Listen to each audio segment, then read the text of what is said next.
right, so I just wanted to do a little like live coding session on this little application that my Discord community is trying to build together. If you're interested in kind of contributing to this, like just feel free to join my Discord and ask me how you can maybe help contribute to it. Managing projects like this in the open source community is kind of hard because everyone wants to contribute and then everyone disappears and no one ever contributes. And then it's hard to figure out like what you can actually work on without stepping on other people's toes.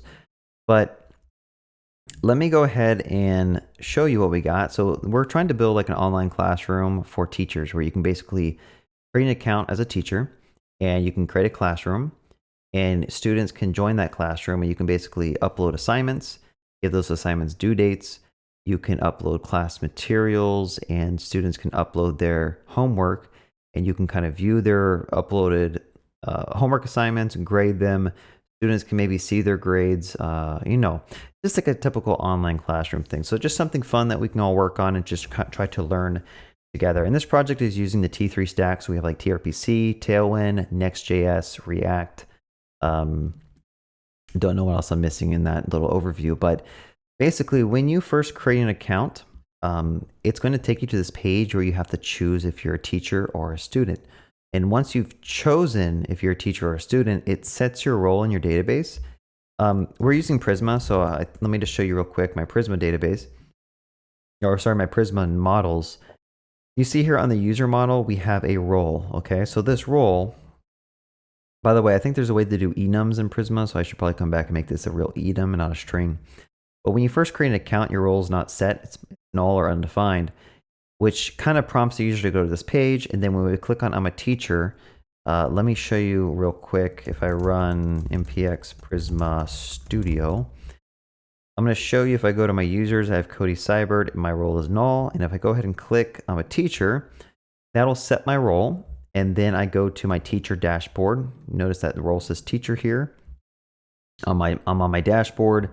And then the next steps are we plan to have a wizard to kind of help the teacher kind of create their first classroom, right? We'll kind of walk them through the process of naming their classroom, maybe doing whatever custom configuration they might need for the classroom. And then finally, they'll be able to create their classroom and start inviting students to it. So that's the idea. And we have the role set here. And what I'm going to do in this stream is just kind of add some more functionality. So I'm going to do the student approach too. So if I delete that role from the Prisma Studio and go back to finish setup, we can actually start working on the I am a student button. Okay, so right now, if you click on this thing, it doesn't actually do anything. Button doesn't work. So let's try to build this together and hopefully it won't be too hard. All right, so first of all, in order to implement this button, we should probably go to the I am a teacher button and kind of walk you through how that works. So I'm going to find the button on the welcome page. And notice here we have a button that says I'm a teacher. And we also have I'm a student. Now, the button for I'm a student doesn't do anything because there's no click listener on this button. So the first step is we probably should add an on click listener. And I'm going to go ahead and just copy and paste this. And I'm going to say handle I'm a student click.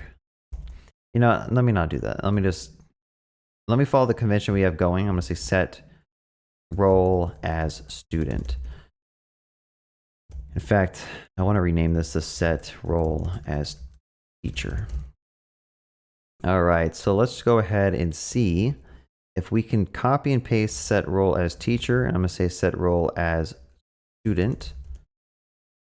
And I just need to make sure I go over here and set role as teacher. You know, I think one convention I saw from another YouTuber is anytime you have like a click listener, you put handle in front of it. So I'm going to go ahead and just put set handle role or handle set role as teacher and handle set role as student.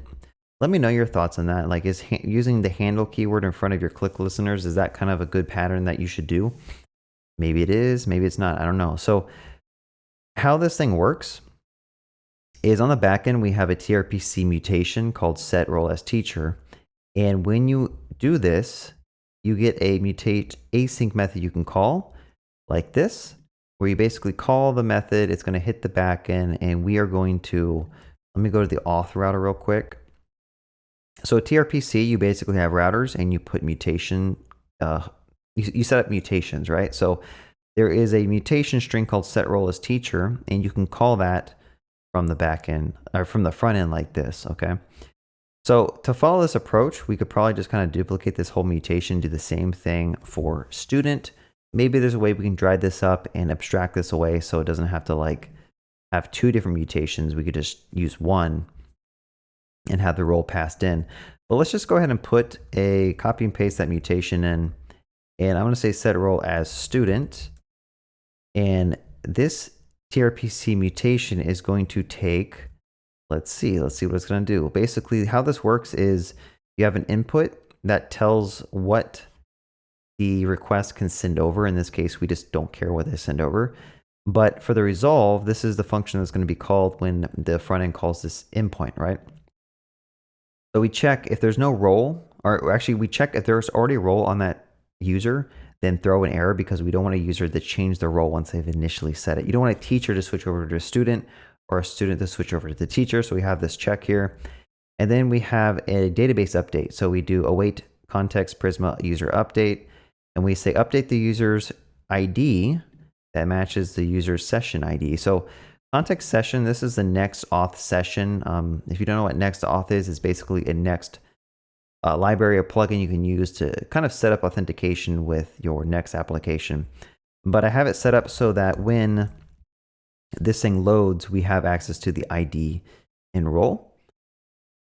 So that's why we're able to say user.id.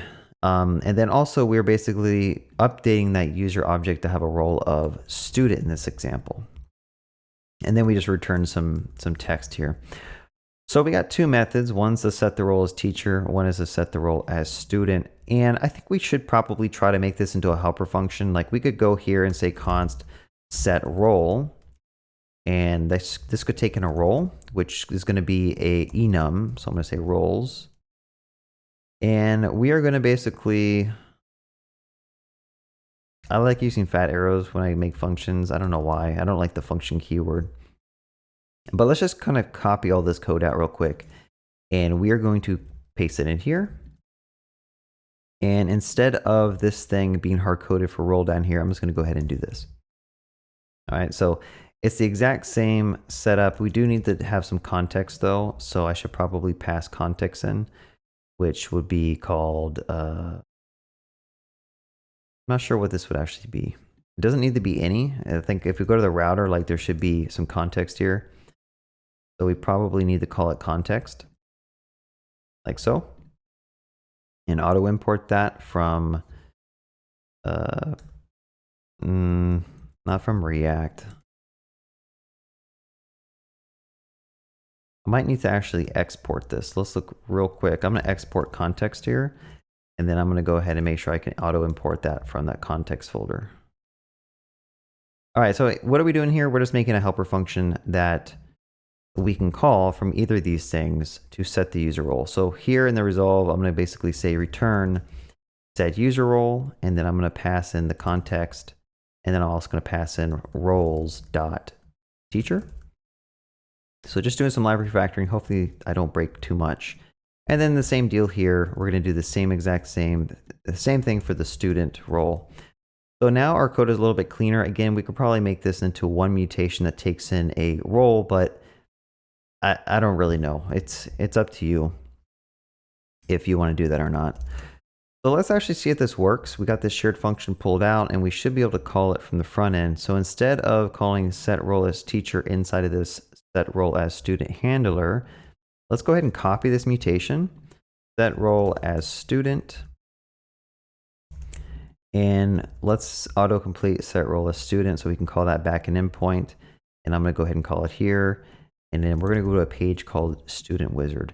There's like a little hack I had to do to basically force the session to reload, because when next auth first sets your session cookie, you're missing the role, and the role should be set right after this method. So I had to kind of like force my page to refocus. It's weird. If I look at this thing, it basically just pretends like I just lost focus on the page and then click the page again to have it refresh the session. Super hacky. I'm not really happy with that approach, but it works. So let's try this out. If I click on I'm a student, first of all, let's look at the role. It's null. I'm going to go ahead and click I'm a student, and we get an error. Let's see.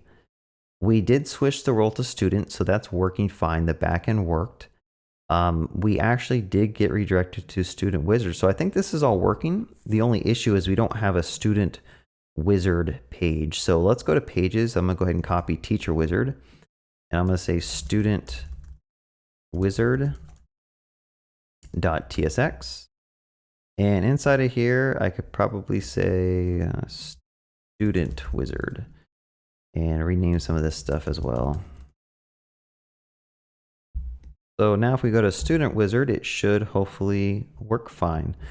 Let's just go ahead and test the teacher flow. So if I delete this, refresh the page and go to Finish Setup, if I click on a teacher, we go back to the Teacher Wizard, same deal. Go ahead and do it one more time for student. I'm very cautious when it comes to making changes. I like to just keep on retesting everything. But yeah, so now we have the two different roles that you can select. You can select the teacher, you can select the student, and you get redirected to the correct wizard page, where the student wizard probably we're going to ask like, what's your name? I don't know what else you probably ask a student, but I'm sure there's some information, you know, some legal stuff. I don't want to say legal, but there's probably some student information we need to grab so that the teachers know, like, who is this person? Maybe they need to upload a profile picture, but in this case, we already have one. Anyway, so yeah, that's about it. All I wanted to show you in this video. Hopefully you kind of learn a little bit. I know I went really fast, but I just wanted to do like a live coding session of adding in a new feature. Hopefully you're able to watch and understand what I was doing. Definitely check out the T3 stack and tRPC. Tailwind is great. All this stuff is really great. TypeScript is great. But yeah, join my Discord if you want to talk to me directly or ask me questions, or kind of be part of a community of other people learning how to code. Other than that, yeah, I mean, have a good day and happy coding.